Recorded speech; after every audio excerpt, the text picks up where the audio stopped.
Good evening, Mishpachah. Welcome to the seventh reading. Pardon me just a moment here. Let's get this done properly. The seventh reading of our book from HABITACHON, or HaLevos Bitachon, by let's see, by Rabbeinu Bachya. My apologies. Just getting in.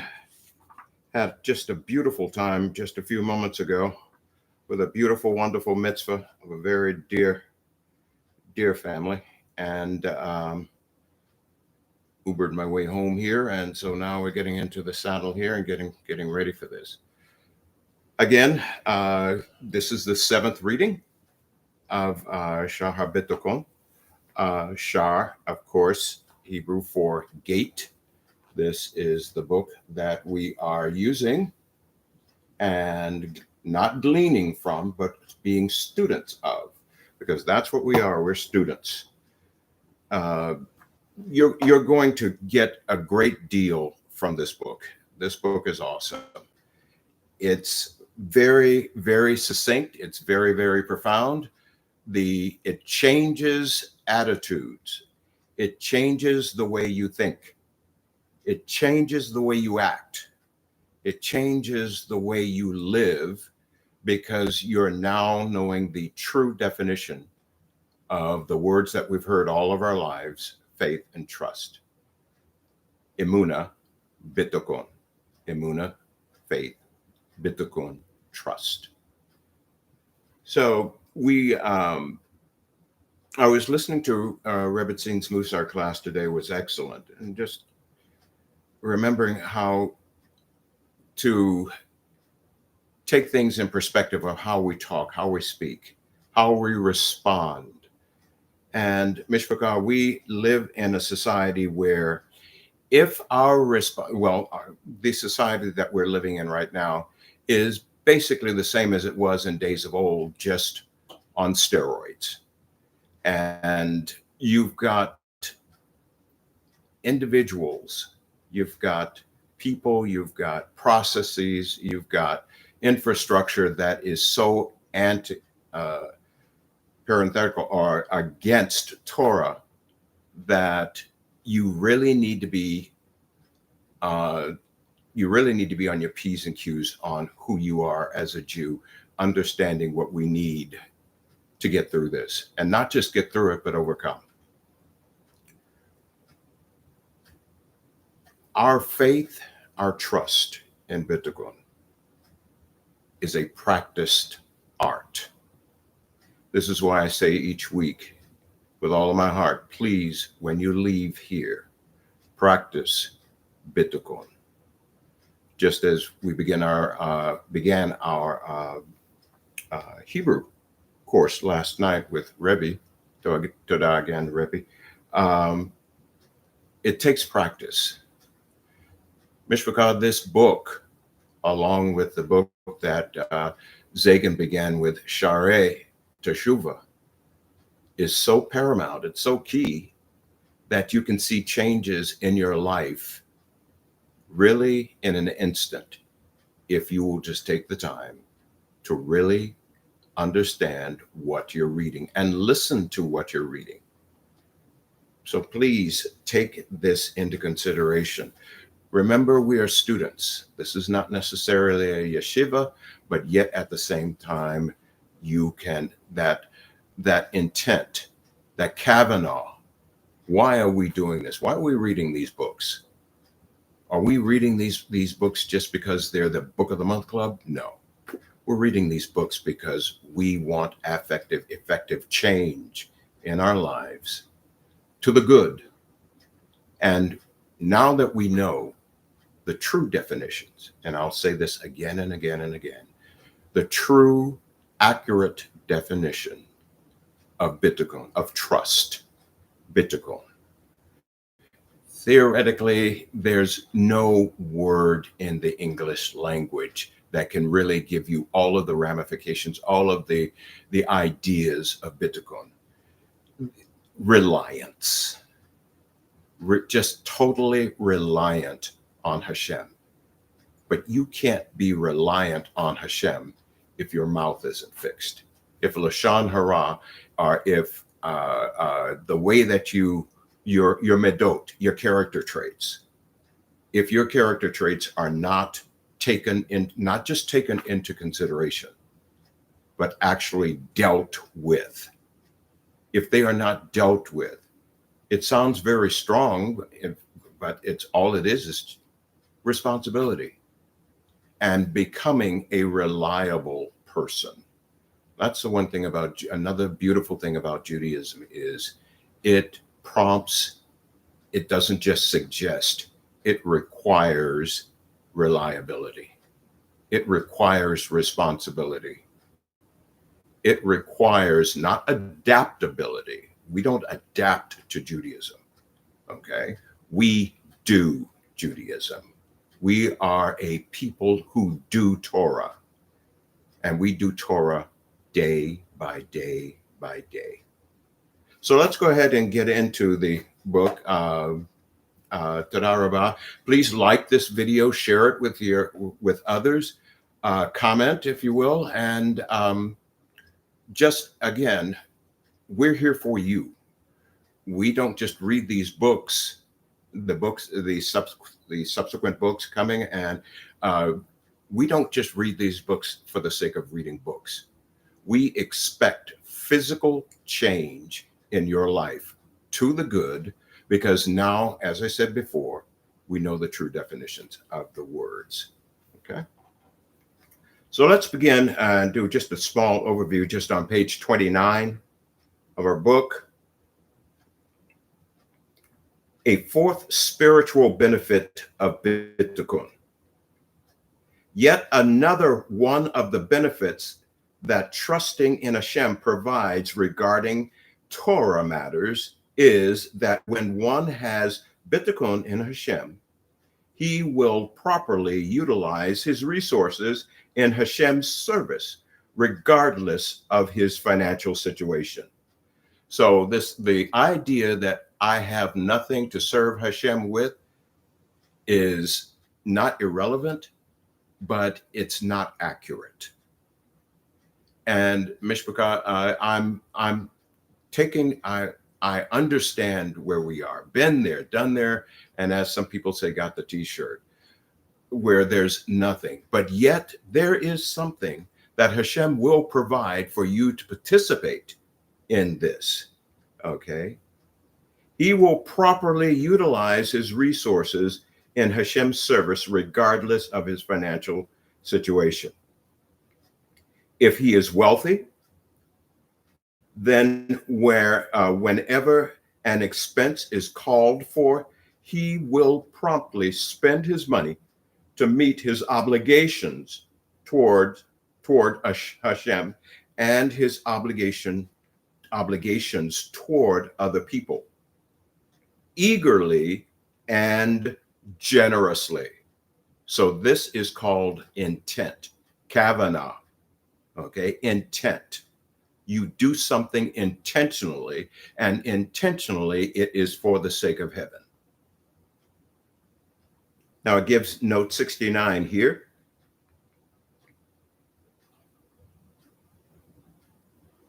Since a person with HABITACHON knows that whatever he has comes from HaShem, he does not feel a need to retain his extra fortune, and he will look to his money. Here.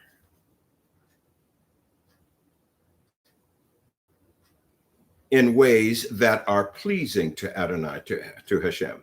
And then, of course, it takes us back to chapter 5 at notes 22 through 23. Okay. Thus, he will eagerly await mitzvah opportunities. And when such an opportunity arises, he will spend generously. For example, he will spare no expense to beautify a mitzvah, and will give freely to the poor.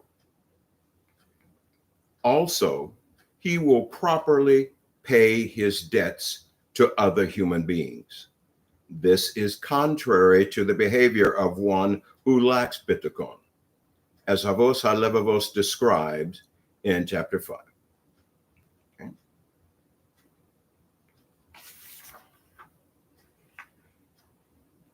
And let's go on here. I'll save the at the bottom of bitachon of page 29 for later, because I do want to discuss that. Let's see. So let's go on to page 30. And if he is not wealthy, he will be content, for he will realize that lacking excessive money is actually to be counted among the favors that the Omnipotent has bestowed upon him. Why? Because by virtue of having limited funds, he has been freed from the various monetary obligations that extra money would impose on him toward HaShem and toward people. Now let's look at 70, note 70 here. Certainly, it is a privilege to have amply the ability to beautify Hashem's mitzvahs and give charity. But this is a benefit only if one fulfills his obligation properly. If a person is more blessed than others and does not utilize his resources to enhance and increase his service of Hashem, he is faulted for failing to do more. Okay, and it gives us our reference there. One who lacks extra resources is free from this risk.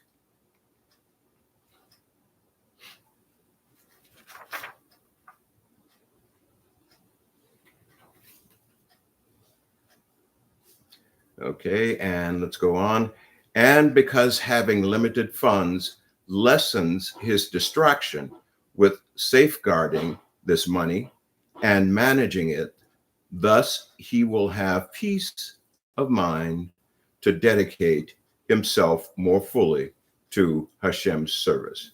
Now, very important about 71.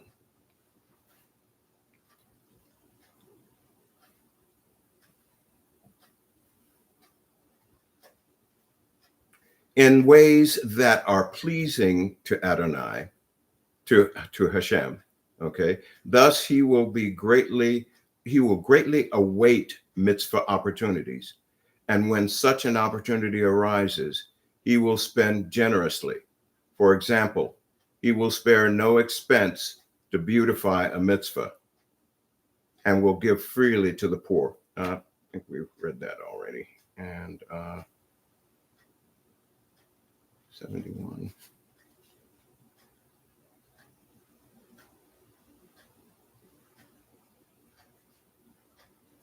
Just a moment here. Just a moment.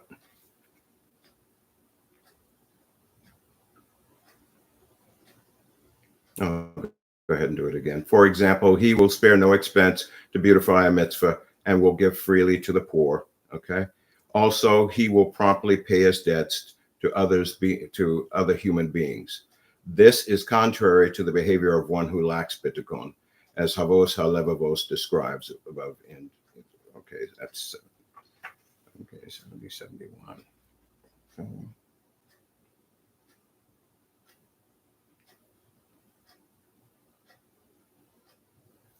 Havos HaLevavos, page 31. Havos HaLevavos shares an antidote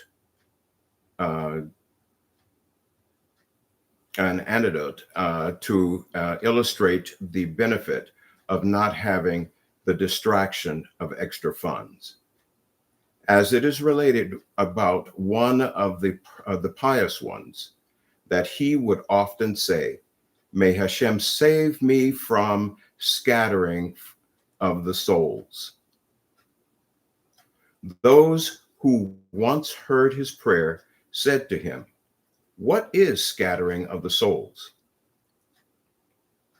He replied, "Scattering of the souls means that I would have money invested in merchandise located in the major ports of every river and the major neighborhood of every city.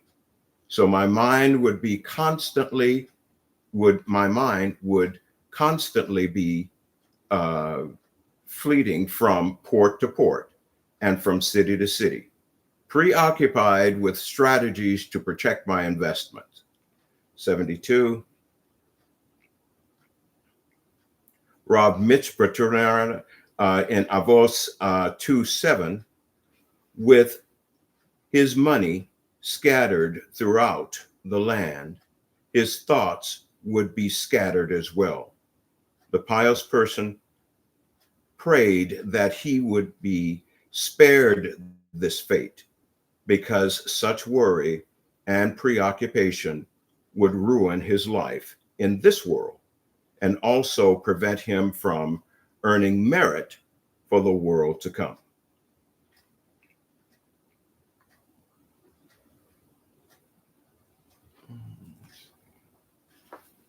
Pardon me, let me get some more light here.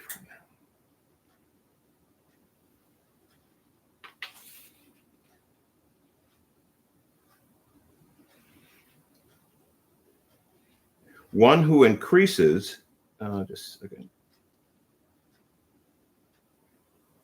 This is what the sages of blessed memory meant when they said in Avos 2:7, one who increases his possessions increases his worry. And the sages said further, who is truly a rich man? He who is happy with his share, a man of limited means, who is content with whatever HaShem gives him, is in true wealthier than a man with vast assets, who is consumed with concern about how to preserve and expand them. Note 72. It's like 73 rather.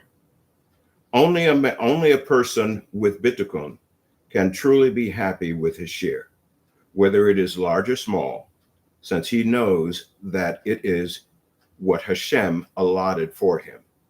A man who believes that his own talents made him wealthy can never be content, since he thinks that with greater effort, he could have earned even more, and that with continued effort, he will earn more.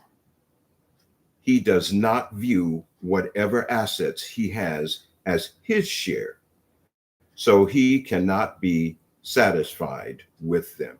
Mishpachah, this is so important, understanding who is responsible for our wealth, who is the conduit of our wealth.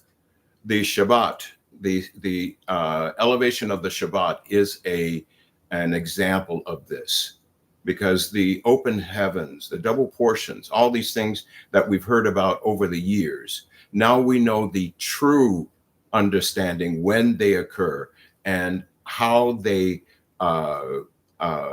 bring the opportunities for us to be actually in a double portion, actually under an open heaven, because now we know exactly when those times occur, okay, which the beginning of the Shabbat.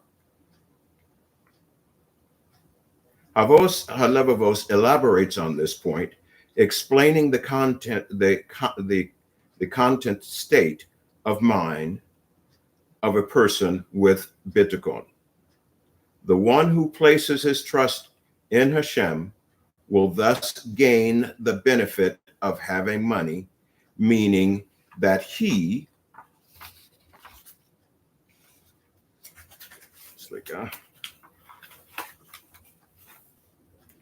will have enough income to sustain him.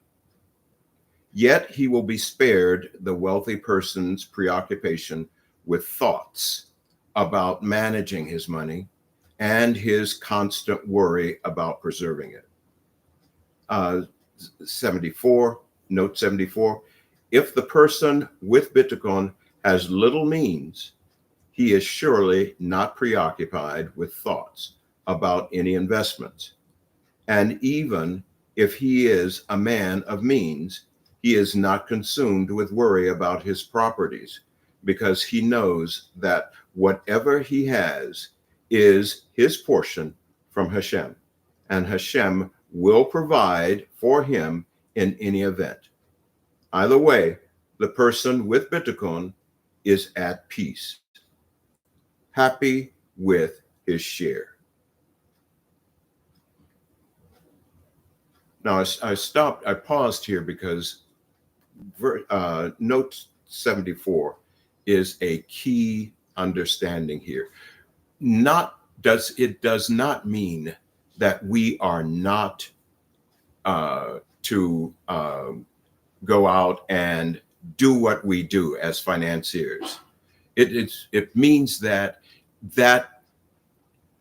effort is under constant control of HaShem. It's under constant control of the Yatzatov, of the good inclination, knowing that whatever effort I put into my ability to gain wealth, okay, my efforts is because of HaShem. I acknowledge HaShem in everything that I do. So it's not saying that, well, just go ahead and be satisfied and don't do anything to improve or advance oneself. That is not what this is saying. So please read this as a Jew. Read this in the understanding of I'm content where I am right now so that I may hear what HaShem is telling me to do to advance. Not worrying. So when I don't have what others have, because when you're looking at what someone else has, basically what you're doing is coveting. And coveting will bring on a whole new set of guidelines of anti-HABITACHON, because that's what the Yetzer Hara looks for. That's what fuels the Yetzer Hara, is envy. Okay.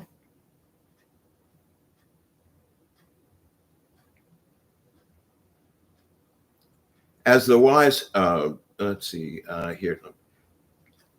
Okay.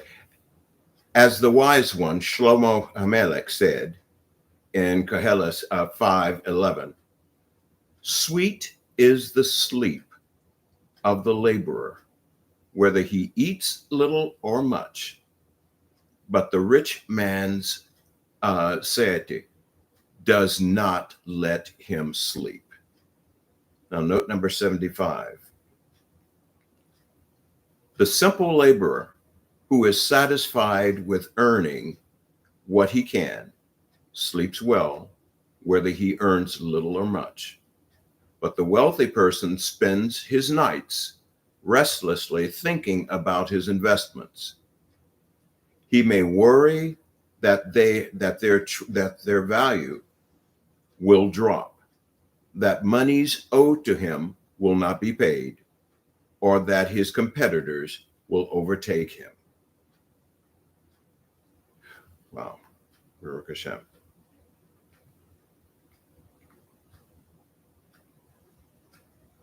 Okay, page 33. Thus, the fourth spiritual benefit of HABITACHON is that it enables a person to utilize his resources in HaShem's service, regardless of how much money he has. If he is wealthy, he is glad to spend his funds on charity and other mitzvot. And if not, he appreciates that HaShem feeds him from freed him from the worries that wealth brings. Either way, he is satisfied with his portion. Content does not mean lazy, Mishpachah. Content does not mean loss of ability drive. It doesn't mean this. Don't let the Yetzer Hara lull you into this. Because you're not at a state of wealth, because we're not at a state of wealth where we see things happening for us or on our behalf at an instant, that is not our that's not our cue to just say, this too is for the best. Okay. Now, this too is for the best. Ganzula Tova is not a past phrase for Ke Sarah Sarah. Okay. It means that we are in a state of constant listening for our next step. Because remember, Bitachon is action. Bitachon is faith on the ground doing something.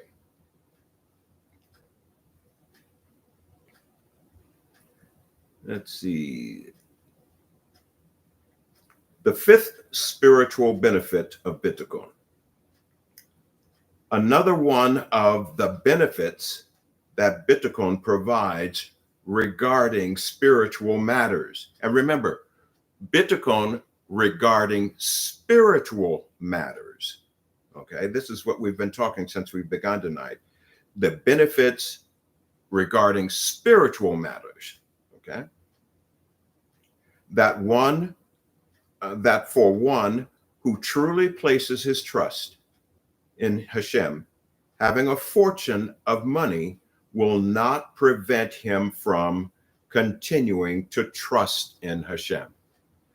And Mishpachah, this is where we many times fail, because we get to a good place and then we tell God, okay, I got this now. We may not actually say that, but in our actions, we do that. So let's always remind ourselves, make it a constant habit to remind myself that daily, everything I have is because of you. In our prayers, it's already built into each one of our prayer times. It is built into it that HaShem, you're the source. You're my source of streams from wherever they come from. And when we're acknowledging him in those streams continue and they multiply. So if we were looking at contentment is not passive.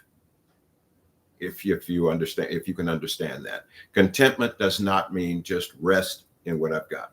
Content is proactive, if you will, in that, you know what? Now I'm listening. What's my next step? As I'm content in where I am, what's my next step? Okay? According to HaShem. Because he does not rely on his excess money as his assurance for the future. Rather, he views it as a deposit from heaven that he is commanded to use in specific ways and for specific purposes. Example, he is to deal with it honestly in accordance with the Torah's way and is to use it for charity. And he knows that he has been given this deposit for an allotted period, and HaShem may take it back at any time. Now let's look at point number 76 and see what he's saying according to this.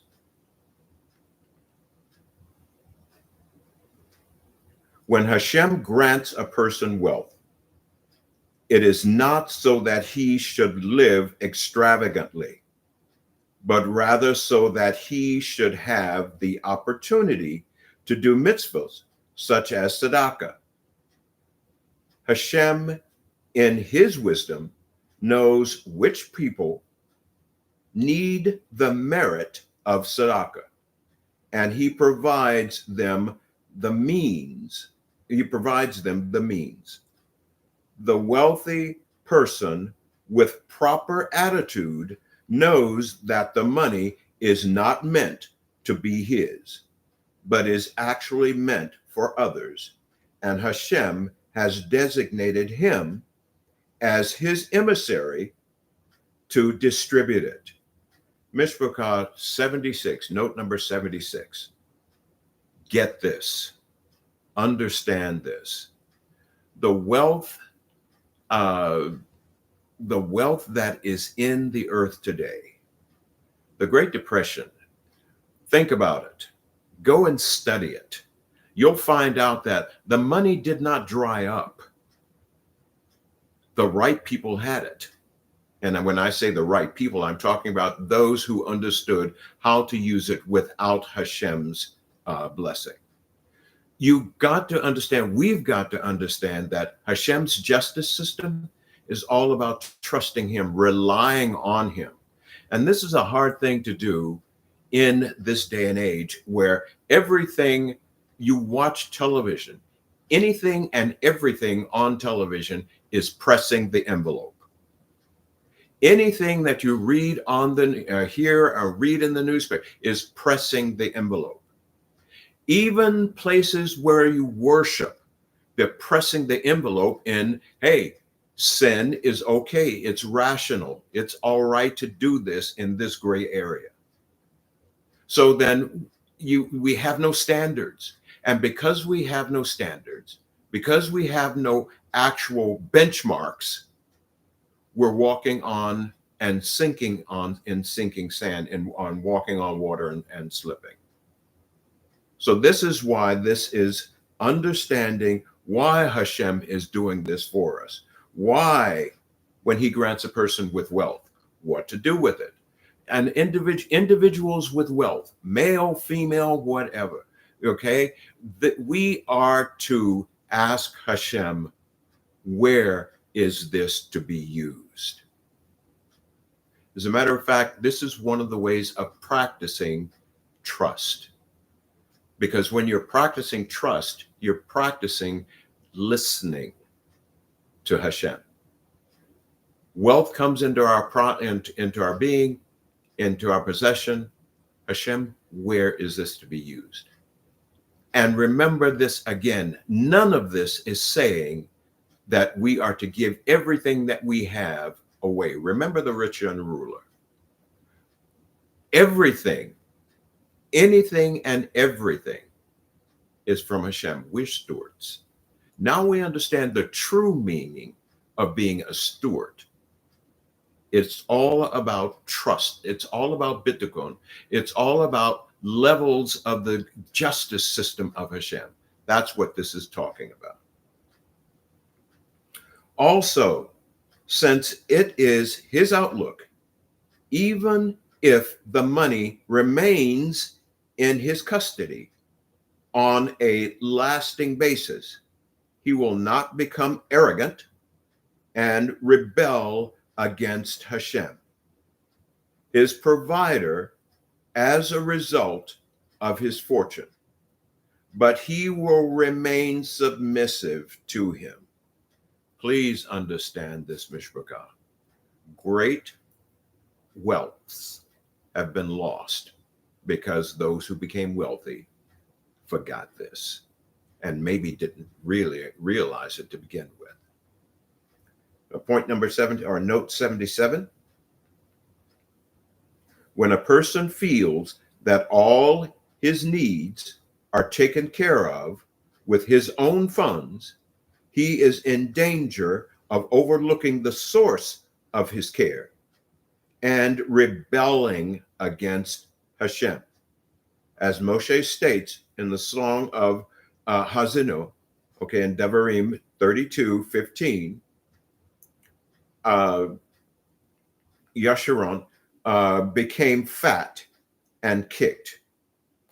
It deserted God, its maker, and was contemptuous of the rock of its salvation. In fact, one of the reasons that Hashem requires us to work in order to earn a living is to avoid this risk.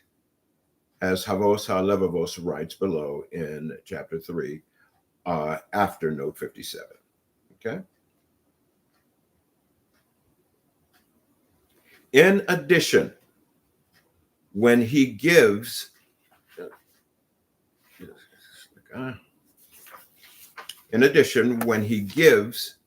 charity, he recognizes that he is simply distributing Hashem's funds, and he will not afterward mention his kindness to the one to whom he was commanded to give of the money.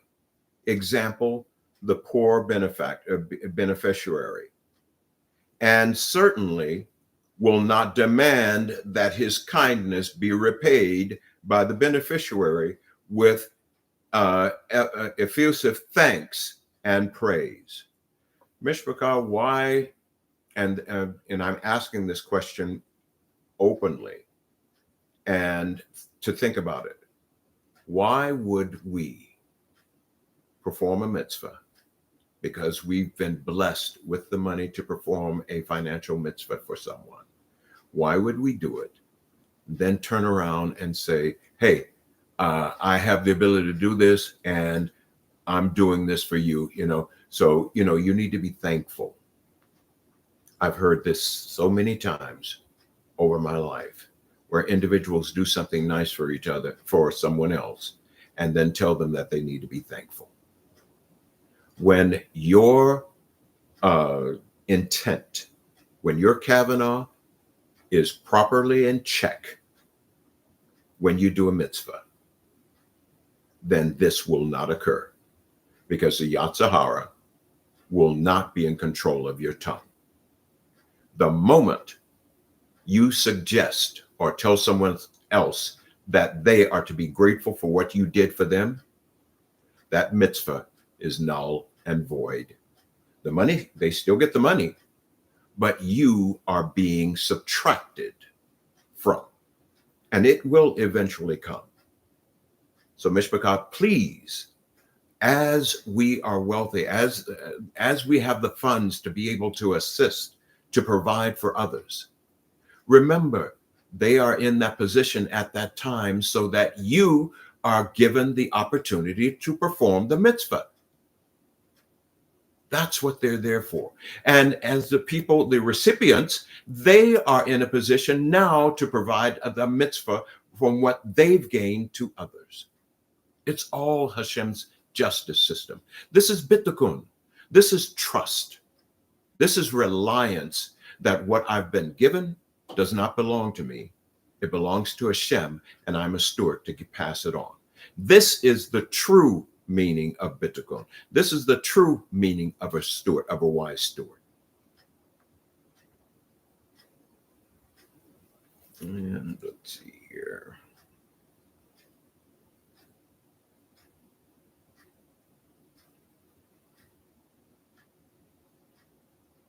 Rather, he is thankful to his creator, Baruch Shemo, blessed be he, for having appointed him as his agent, for bestowing goodness to his people.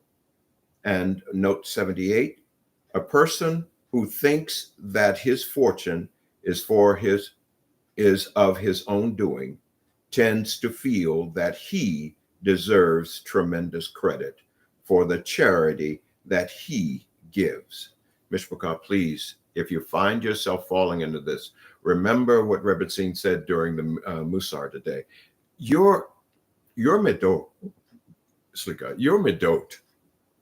that character trait needs to be worked on immediately, because you are missing out and you're causing the individual that you were given the finances for, that person is missing out because you've missed the intent. You've missed the purpose of why you were given the funds. Okay? He mistakenly thinks that he has not helped the poor people that would have survived. Okay? And he expects them to heap praise on him and act submissively toward him. In other words, he wants the power. He wants everything that should be going to Hashem. He has now raised himself up as an idol to be worshipped. Sadly, this person forfeits part of the reward for his mitzvah.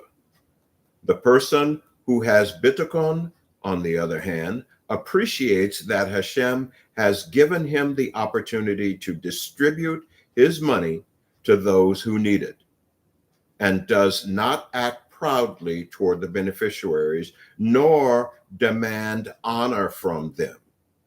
He enjoys respect in this world and generous reward in the world to come. And it's given the reference there. Okay. Mishpachah, this is so important. This is so very important. This is why Musar is so important. This is why studying Torah without Musar is like a poison. Because when we're studying Torah, that brings power, but power not under control. Not under control of Hashem. Not under control of the Ruach HaKodesh. It's power. It's lost. It's lost in the system, in the accounting system of Hashem. It will be placed to an individual or individuals or companies that will follow the correct idea of what Hashem says is justice. But the individual who had it initially, they'll lose it. You may not hear of this, but it is often going on. And people who've lost wealth is because of this reason. They try to engender it to a business practice or someone who stole, but the bottom line is you lost because you did not follow the justice system of Hashem. You did not trust. You began to rely on your prowess. You begin to rely on your efforts.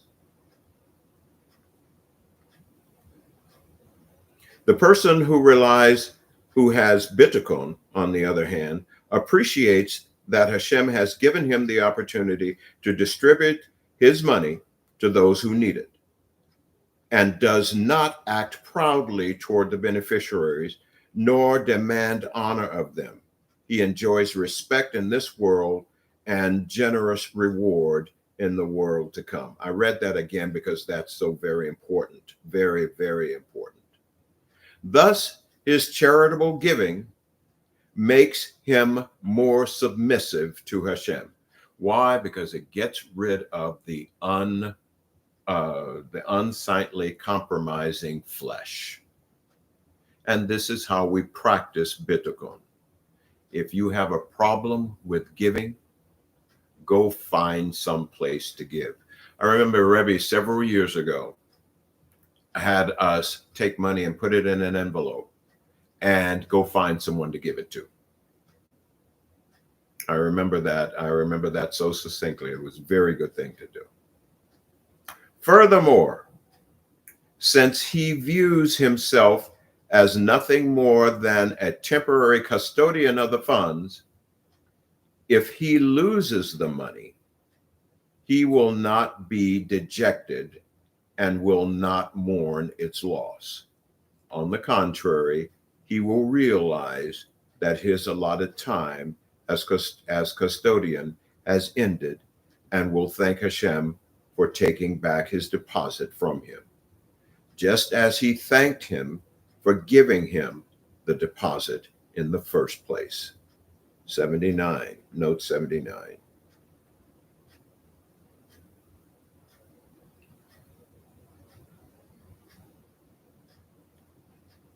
The sages teach that a person is obligated to thank Hashem for the bad, just as he thanks him for the good. I'm going to stop right there and make a statement. Mishpachah, this is where practice comes in. Thanking Hashem for the good as well as the bad. When you say, Gamzula Tova, this too is for the best, we're not saying that to say, Ke Sarah Sarah. We're saying that, Hashem, I trust you. I trust you at this instant. I trust you at this moment. I've had to do this. I have had to do this.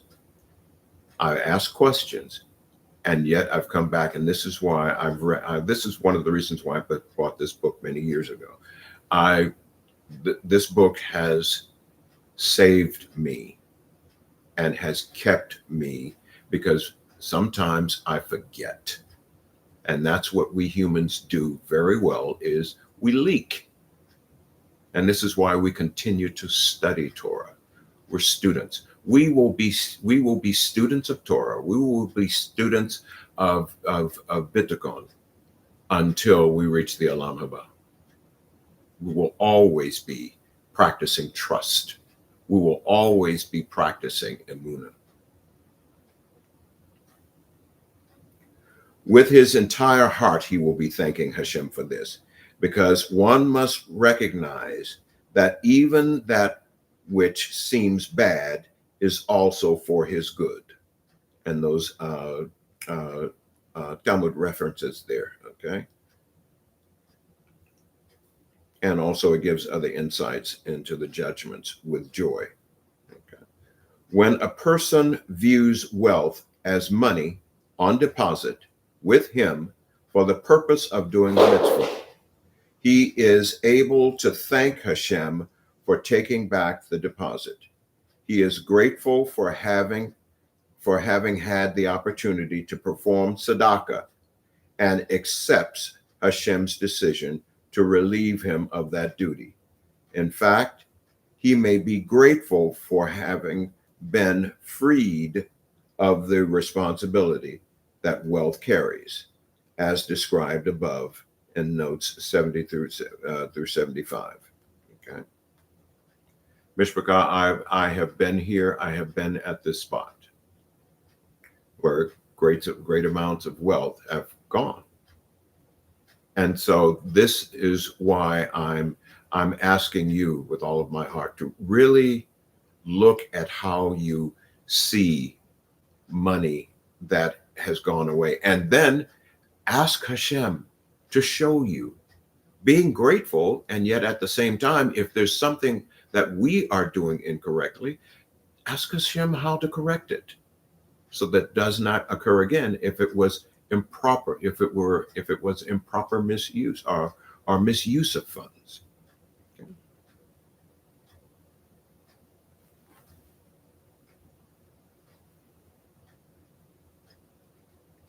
He will be, we're at the bottom of page 34. He will be happy with his new smaller share of money, and content with his new lot of not being an agent to distribute Hashem's funds. I want to take also a scenario like this. Does that mean we stop tithing? No. Does that mean we stop giving? No. It just means the larger amounts we tithe properly, and we do tzedakah properly, just not at the amounts that we were doing. It's all about the intent. It's all about the intent of heart. This is being honest with ourselves. This is about character traits. This is about medot. This is about taking responsibility. Jewishness is taking responsibility of one's character traits and doing something about it. Making the change in the character trait is key, because it's called growth. It's called maturity. Maturity. Maturity gets us in front of larger people, larger abilities. Maturity. Okay. And will not wish harm upon anyone else who remained wealthy, nor be envious of anyone's personal fortune. Now, note 80. I'm here. Okay, 10 minutes. Okay, 80. Note 80. When a person incurs a financial loss, he may become envious, and this is at the bottom of page 35. He may become envious of others who are more fortunate. and may even wish them ill. Mishpachah, this right there is the forming of the evil eye. Okay? The person with bitachon is spared these negative and malicious feelings because he knows that what he lost was never his to begin with. And what others have is likewise only a deposit from heaven. Beautiful. Beautiful. Excellent. This attitude, the top of page 35, this attitude of a person with bitachon is in line with what the wise one Shlomo Amelech said in Mishlei, Proverbs 13:25. A righteous person eats to satisfy his soul. Oh, when I first heard that and learned what that actually means, our purpose of eating, okay, totally turned around. Let's see what note 81 says about that.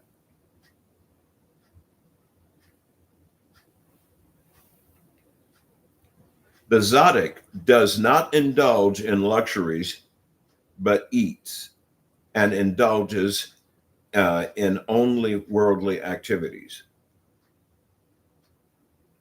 only to sustain his soul or his mitzvot.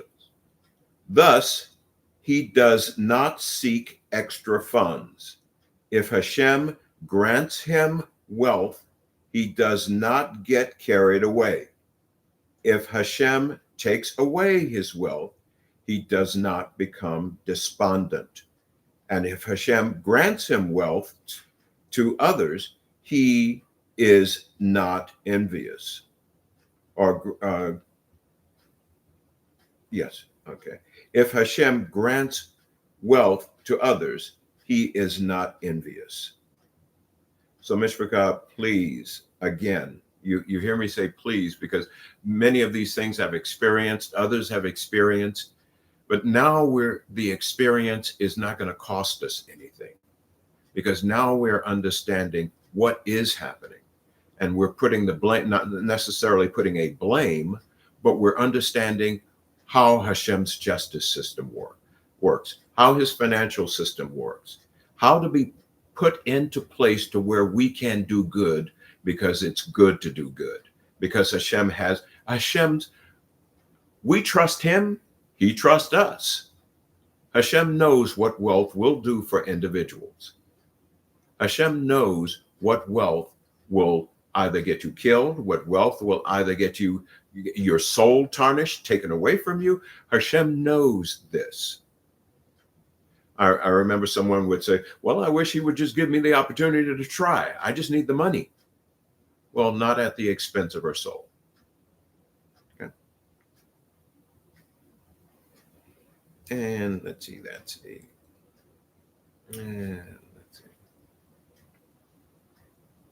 Thus, the fifth spiritual benefit of bitachon is that attaining wealth does not negatively affect the person's reliance on Hashem or his righteousness.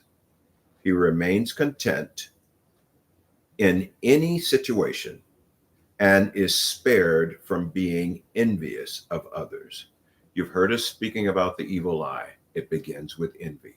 And remember, envy is a process, because basically you look at something, you see it, that's one thing. But as you begin to dote over it, as you begin to want it, want is not bad. Desire is not bad. But out of control desire and want will lead to the evil eye. And it will lead to envy and jealousy. And that will bring that on you. We can stop it by instantly, the moment we see something, coveting something from someone else, we instantly, and this is where practice comes in. This is where trust comes in. We instantly take that thought captive and say, no, well, Baruch HaShem, one day. And you've got to practice that, Mishpachah. It's okay to practice, please. Okay? Having listed 5 benefits of Bitachon in regard to spiritual matters, Avos HaLevavos proceeds to set out some of its benefits in regards to worldly matters. Worldly matters. Remember, we've just talked about the spiritual matters. Now, when we begin our reading next week, we're going to in regards to worldly matters, as he mentioned at the beginning of the Pesach. Okay, and that's note number 82. Let's go ahead and end with that. And it says, see the note 1 above, which is what we just read. Okay, so Mishpachah, this is, I think we're pretty much at the end of our reading. I do want to stress, if you will, that we take this book seriously. We really take this book seriously. This book is a life changer. It is a life changer. If we trust Bitachon, if you live in it, things will be different. The mitzvahs that are awaiting us to perform will all be granted to us because we are trustworthy. We are trusting. We are trustable. We are responsible. We are reliable. Now, all of the words I just mentioned, the flesh hates. The Yetzer Hara hates, because reliability does not fuel the Yetzer Hara, not unless you're reliable in being untrustworthy, or reliable in being unreliable in being trusted, or you're not in a constant state of, or the ability to be able to not lust after. Please, when you go watch Rebbe Zin's Musar class, deal with midot, deal with character traits that are hindering us from trusting, because bad character traits will stop trust. Because you cannot trust in the God of Abraham, Isaac, and Jacob, the God of Israel, if you've got bad midot, bad character traits that are causing you to spend more time dealing with what's on the inside of you that's bad and evil than trusting what HaShem has already provided. So again, Mishpachah, Toda Rabbah for being with us this evening. Please like the video. Please share it. You have the ability to make this change. Our homework is go do this. Go practice this. We are practicing Jews. We practice every day. We practice every moment. Even while we're having fun, we practice. So again, Mishpachah Toda Rabbah for the ability to be able to be with you this evening. Take your books. Remember, add it to your library if you don't have it. And it's not a book that stays on the shelf and gathers dust. It is a book that you need to be in every day until it becomes part of you, until we get it right. The definite name or the definite definitions of Bitachon: trust, reliance, Emunah, faith. Faith, Emunah, does my thoughts. It changes my thoughts, the way I think. Trust, Bitachon, is Emunah in action. Boots on the ground. Me doing something with my faith. Those are the true definitions. So drop any other definition that you have of trust and faith. Bitachon and Emunah. And here is now your definition for these two words. Good night, Mishpachah.